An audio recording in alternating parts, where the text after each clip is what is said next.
بسم اللہ الرحمن الرحیم، السلام علیکم۔ میں ہوں سلمان حیدر۔ دعائے پروردگار سے کہ اس نے آپ کو اور آپ کے اہل خانہ کو اپنی حفظ و امان میں رکھا ہو۔ تین اہم ترین خبریں، لیکن سب سے پہلے ذرا میں سہیل افریدی صاحب کا رسپانس بتا دوں، کیونکہ آج وہ کراچی گئے اس بلال لڑکے کے گھر پہ، وہاں انہوں نے تعزیت بھی کیا اور واپسی ہے، لیکن پھر ان کی فلائٹ لیٹ ہو گئی ہے اسلام آباد کی۔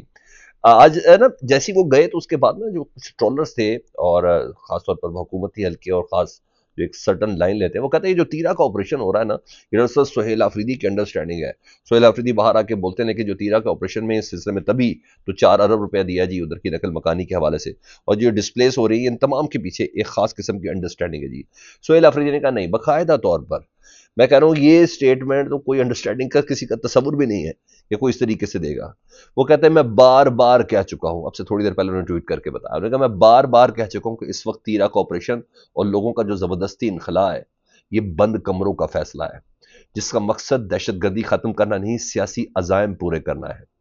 تیرا میرا گھر ہے، وہ لوگ میرے ہیں، میں ان سے ہوں، اور یہ بھی بتا دوں وہاں پر آج جو کچھ کروایا جا رہا ہے وہ صرف اور صرف مجھے میرے موقف پر ڈٹ جانے کی وجہ سے میرے لوگوں کو مجھ سے منحرف کرنے کی ناکام کوشش کی جا رہی ہے۔ ہماری حکومت اپنے لوگوں کے تمام مسائل حل کرنے میں انشاءاللہ کوئی کوتاہی نہیں برتے گی، یہ میں نے اپنی قوم سے وعدہ کیا ہے اور میں انشاءاللہ ثابت بھی کروں گا۔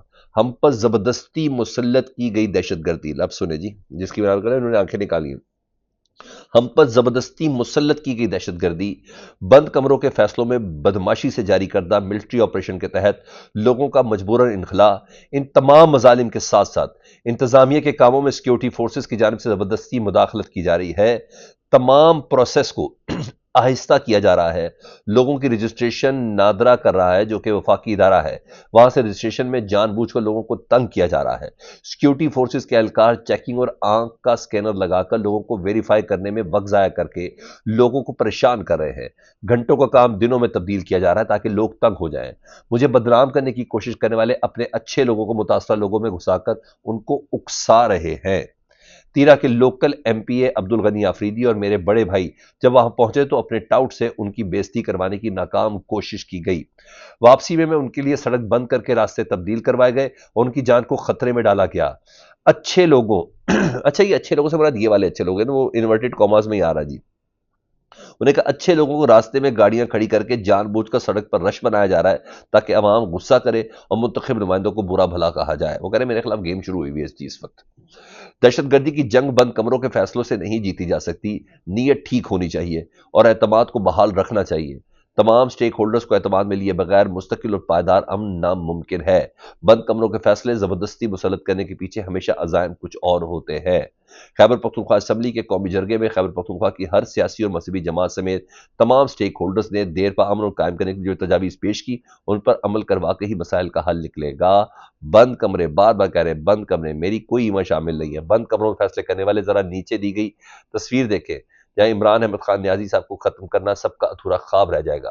یہ عشق اب کئی نسلوں تک پہنچ چکا ہے جو کہ کبھی بھی انشاءاللہ مٹ نہیں پائے گا۔ تو سہیل آفریدی صاحب جی اپنی پوزیشن بھی کلیئر کر رہے ہیں۔ انہوں نے کہا میرے علاقے میں تیرا میں میرے بھائی ادھر مقامی جو عبدالغنی آفریدی ہیں ان کو تسلیل کرنے کی کوشش کی، ان کے راستے روکنے کی کوشش کی گئی تاکہ یہ تاثر دیا جائے کہ کے پی کے کی حکومت جو ہے اس آپریشن کے حوالے سے کسی قسم کا انڈورس کرے گا۔ قطعاً میں نے کوئی انڈورس نہیں کیا، یہ جان بوجھ کر میرے علاقے میں مخالفت پھیلانے کی کوشش کی جا رہی ہے۔ تو سہیل آفریدی یہ اپنی پوزیشن واضح کرتے ہوئے نظر آ رہے ہیں۔ ادھر سہیل آفریدی کراچی میں جب وہ جو لڑکا ہے بلال جی اس کے گھر گئے جی، بلال مسعود، تو نے کہا جی عمران خان جیل میں ہے اور ہم نے اگر ورکرز کو بے یار و مددگار چھوڑ دیا تو نہ قوم ہمیں معاف کرے گی نہ ہی عمران خان، تو اس لیے میں ادھر آیا ہوں۔ اچھا، ایک اور خبر اس پیش رفت سے متعلق بتا دوں، اڈیالہ کے جو سپرنٹینڈنٹ ہیں نا جن کو ابھی کچھ عرصہ پہلے لگایا گیا تھا جی، عبدالغفور انجم، جس سے متعلق پاکستان تحریک انصاف کہتے ہیں کہ انہوں نے عمران خان صاحب کی زندگی جیل کے اندر بڑی اجیرن کی ہوئی ہے۔ یہی وہ شخص ہے جو عمران خان صاحب کی ملاقاتیں نہیں کروانا چاہتے کسی اور کے حکم پر، یہی وہ شخص ہے عمران خان صاحب کو کتابیں نہیں پہنچاتے، گرم کپڑے نہیں پہنچاتے، اور عمران خان صاحب کو آئسولیشن میں رکھا ہوا، تو بیسیکلی سپرنٹینڈنٹ جیل پہ بات جاتی ہے نا، ان کو آج تبدیل کیا گیا ہے۔ انہوں نے ویسے عمران خان صاحب کی زندگی کے حوالے سے کافی سخت موقف رکھا، یہی وہ ہے جو اپنے نمائندے کو بھیج کے عمران خان صاحب کی بہنوں سے منگل کے روز وعدہ کر دے کہ اگلے منگل ملاقات کروا دیں گے، تو ان کو تبدیل کر دیا گیا ہے۔ عبدالغفور انجم کو سپرنٹینڈنٹ سینٹرل جیل فیصل آباد تعینات کیا گیا، ان کی جگہ جی فیصل آباد جیل سے ساجد بیگ سپرنٹینڈنٹ اڈیالہ جیل انہیں تعینات کیا گیا. آپ کو پتا ہے سپرنٹینڈنٹ کا میرٹ کیا ہوگا, کیا انٹرویو, کون سی چیزیں, تو وہ ساری میرا خیال ہے اب یہ ذمہ داریاں ساجد بیگ صاحب پہ ہے. کہا جا رہا ہے کہ یہ اہم ترین تبدیلی ہے. Let see. اس سے پچھلے جو سپرنٹینڈنٹ تھے ان کو تو نوکری سے فارغ کیا گیا تھا, ان سے متعلق گیا تھا کہ یہ عمران خان صاحب کے لیے کوئی نرم گوشہ رکھتے ہیں, ان سے بات چیت کر لیتے ہیں اور یہ تمام چیزیں کر لیتے ہیں. لیکن اب ظاہر بات ہے حالات والے نہیں ہیں, تو یہ بھی ایک اہم ترین پیش رفت ہوئی ہے. میں کہا اس سے متعلق بھی آپ کو آگاہ کر دوں. جی ادھر معروف اینکر پرسن ہے اقرار الحسن صاحب, ابھی میری تھوڑی دیر پہلے ان سے بات بھی ہوئی کیونکہ آج انہوں نے پارٹی اپنی لانچ کی ہے جی, اور عوام راج تحریک. اور میں نے سوال ان سے کیے کافی, میں نے ان سے جیسے کہ پوچھا کہ آپ جو بھی پارٹی لانچ کر رہے ہیں جس پہ متعلق آپ قسم کھا کے کہہ رہے ہیں اللہ اس کے رسول کو کلمہ پڑھ کے میں قسم کھاتا ہوں, حاضر ناظر جان کے کہتا ہوں کہ میں کوئی سیاسی یا سرکاری عہدہ نہیں رہوں گا. سمجھ تو آئی, انہوں نے یہ کہہ دیا. تو میں نے پوچھا اس کی وجہ کیا ہے, تو آپ مستقبل کے وزیر اعظم نہیں بننا چاہتے؟ انہیں کہا نہیں جی. پھر میں نے پوچھا جناب پھر کون لوگ آئیں گے؟ انہیں کہا عام لوگ آئیں گے, کسان کا بیٹا آئے گا. میں کہا کسان کا بیٹا آئے گا تو وہ بیٹا کم از کم کروڑ پتی تو ہوگا. انہیں کہا نہیں, امریکہ کی طرف سے اور برطانیہ کی طرف سے لوگ نا باقاعدہ طور پر اس کو پیسے سپورٹ کریں گے اور وہ کریں گے. میں نے کہا کب ممکن ہے؟ تو انہوں نے کہا جی آنے والے الیکشن تک. میں نے کہا اچھا ٹھیک ہے. پھر میں نے پوچھا کہ اسٹیبلشمنٹ سے متعلق, وہ تو کہا جاتا ہے وہ پارٹی نہیں جس کے پیچھے اسٹیبلشمنٹ ہو, تو اسٹیبلشمنٹ سے پوچھے بغیر آپ کیسے کر لیں گے, اسٹیبلشمنٹ کے کردار کو کیسے ختم کریں گے؟ انہوں نے کہا نہیں, اسٹیبلشمنٹ کا کردار نہیں, ہمیں اپنے کردار سے پہلے صاف کرنا ہے. بہرحال مجھے ان کی پوزیشن کوئی واضح طور پر نظر نہیں آئی, لیکن بہرحال میڈیا پر ایک بنانے کی کوشش کی جائے کہ جن کو پاکستان تحریک انصاف کا کو متبادل لایا جائے گا. لیکن لیٹ سی, اس کے لیے بھی تھوڑی پریکٹس کرنا باقی ہے. ابھی عشق امتحان بہت زیادہ ہے. یہ پاکستان ہے جی, یا اسٹیبلشمنٹ کے کردار کو کوئی نہیں ٹال سکتا, اس کے کردار کو باہر نکالا نہیں جا سکتا. اور جو کچھ بھی ہو ایک پولیٹیکل ایوالونگ ہوتی ہے, ایک عرصہ لگتا ہے, ایک پروسیس پورا سارا شروع ہوتا ہے. اس پروسیس پہ جیسی تیسی بھی حالت کے اندر مسلم لیگ نون اس وقت اس حالت میں موجود ہے, جیسی تیسی حالت میں بھی پاکستان پیپلز پارٹی موجود ہے, اور جیسی تیسی حالت میں ایک بہترین عوامی پوزیشن پر پاکستان تحریک انصاف اس وقت کھڑی ہے. ایوالو کیا جی, 22 سال پی ٹی آئی کو بھی لگے اور بہت عرصہ نون لیگ اور پیپلز پارٹی کو بھی لگا, لیکن اب جو کچھ بھی ہے کم از کم ووٹ کے حوالے سے ان کے ووٹ بینک پر اب بہت بڑے سوالیہ نشان ضرور موجود ہیں. لیکن بہرحال ایون میرے ادھر جو صافی موجود تھے ان سے بھی میری بات ہوئی. اقرار صاحب کا یہ ماننا یہ ہے کہ آنے والے الیکشن میں بہت زبردست قسم کی تبدیلی وہ لے آئیں گے, پھر پارلیمنٹ میں بیٹھ کے یہ تمام کام وہ کریں گے, لیکن وہ انہوں نے خود کوئی عوامی عہدہ نہیں لینا ہے. میں نے پوچھا سپورٹ کون کر رہا ہے, اس کے بعد انہوں نے کہا جی عوام کرے گی. میں نے کہا سمجھا کہ کیا عوام پاکستان کی آج اتنا پیسہ ہے اس کی جیب میں کہ آپ کو سپورٹ کر سکے؟ انہوں نے کہا اب دیکھیے گا تو صحیح. میں نے کہا اچھا ٹھیک ہے.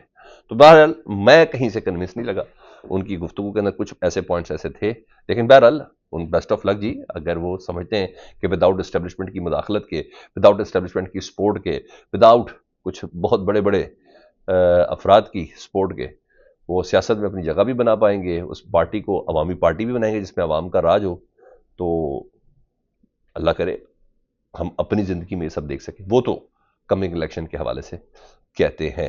تو یہاں یہ چیز تھی. دوسرا جی, جس فیصلے سے متعلق کہا جاتا ہے کہ وہ فیصلہ آنے والا, وہ فیصلہ آ گیا جی. عدالت ایمان مزاری اور ہادی علی چٹھا کے وارنٹ گرفتاری جاری کر دیے. عدالت ایمان مزاری ہادی علی چٹھا کو گرفتار کرنے کا حکم دیا جی, اور جوڈیشل لاک اپ میں رکھنے کا ان کو حکم دیا. انہوں نے کب کل بذریعہ ویڈیو لنک کل عدالت میں ان کو پیش کیا جائے گا. تو افضل مجوکا صاحب ہے, اس سے متعلق ایمان مزاری خود بھی کہہ چکی ہے کہ میرا یہ فیصلہ آنا ہی آنا ہے. ادھر خبر دوں امریکہ اور ایران سے متعلق, ابھی تک تو پیش رفت ہے. میری بھی تھوڑی دیر پہلے جان حسین سے بات ہو رہی تھی, ایرانی صحافی ہیں جی. انہوں نے کہا ہے کہ حکومت کیا سوچ رہی ہے یہ تو اپنی جگہ پر, لیکن عوام مکمل طور پر چل ہے. پورے ایران میں ایک جگہ پہ بھی اس وقت کوئی احتجاج رپورٹ نہیں کر رہا, لیکن ٹرمپ کی گفتگو پر ایرانی عوام ہنستے ہوئے نظر آ رہی ہے, ان کو کسی قسم کا کوئی تھریٹ فیل نہیں ہو رہا. جو میرے پاس خبر ہے اس کے مطابق امریکہ نے ایران پر مجوزہ حملہ آخری لمحات میں روکا ہے, اور جو انٹرنیشنل تجزیہ کار ہے جس میں امیر بومبورڈ بھی کہتے ہیں, امیر بومبورڈ کے مطابق ایران پر امریکی فوجی حملہ عین اس وقت منسوخ کیا کہ جب ڈونلڈ ٹرمپ نے ذاتی طور پر مداخلت کی اور ایران کی فضائی حدود دوبارہ کھول دی گئی. قطر کے العدید ایئر بیس پر دوبارہ سے عسکری اثاثوں کو واپس لایا گیا. پہلے ایئر بیس خالی کر دی گئی تھی, دوبارہ لایا گیا جی. لیکن اس سے اندازہ ہوتا ہے کہ ابھی انہوں نے فی الحال معاملہ پوسٹ پون کر دیا ہے, اور مشن آخری مرحلے میں روکا گیا ہے. ٹرمپ کے مشیروں نے بھی بتایا تھا کہ وہ صرف اسی صورت فوجی کارروائی کی اجازت دیں گے جب نتیجہ واضح اور فیصلہ کن ہوگا. تو حکام نے خبردار کیا کہ حملے سے ایرانی حکومت کے خاتمے کی ضمانت نہیں دی جا سکتی, تو اس لیے انہوں نے اس کو آن ہولڈ کر لیا ہے. ادھر عرب میڈیا کے مطابق قطر پرائم منسٹر جو ہیں اور فارن افیئر شیخ محمد بن عبد الرحمن الثانی اور سعودی عرب کے فارن منسٹر پرنس فیصل بن فرحان, ان کی فون پہ بات ہوئی اور انہوں نے کہا کہ جی ہم نے اس پہ کردار ادا کیا ہے, اور ان کی بات عباس عراقچی سے بھی ہوئی ہے کہ امریکہ کو ان لوگوں نے کنونس کیا. یہ کہہ رہے ہیں امریکہ کو ہم نے کنونس کیا ہے. میں یہ کہہ رہا ہوں کہ امریکہ کے پاس ایسی آپشن ہی کوئی نہیں بچی تھی کہ جب مشیر بھی کہہ رہے تھے کہ کوئی ڈیسائسو رزلٹ نہیں لیا جا سکتا. بہرحال کہا جا رہا ہے، لیکن ابھی تک ڈونلڈ ٹرمپ صاحب انپریڈکٹیبل ہیں، وہ کسی وقت بھی کچھ کر سکتے ہیں. اور کہا جا رہا ہے کہ ابھی تک ان کو ان کے مشیروں کی سپورٹ حاصل نہیں ہے. اس وقت یہ چیزیں تھی. فیڈ بیک سے متعلق ضرور آگاہ کیجیے گا. اپنا بہت زیادہ خیال رکھیں. اللہم صلی علی محمد و علی محمد.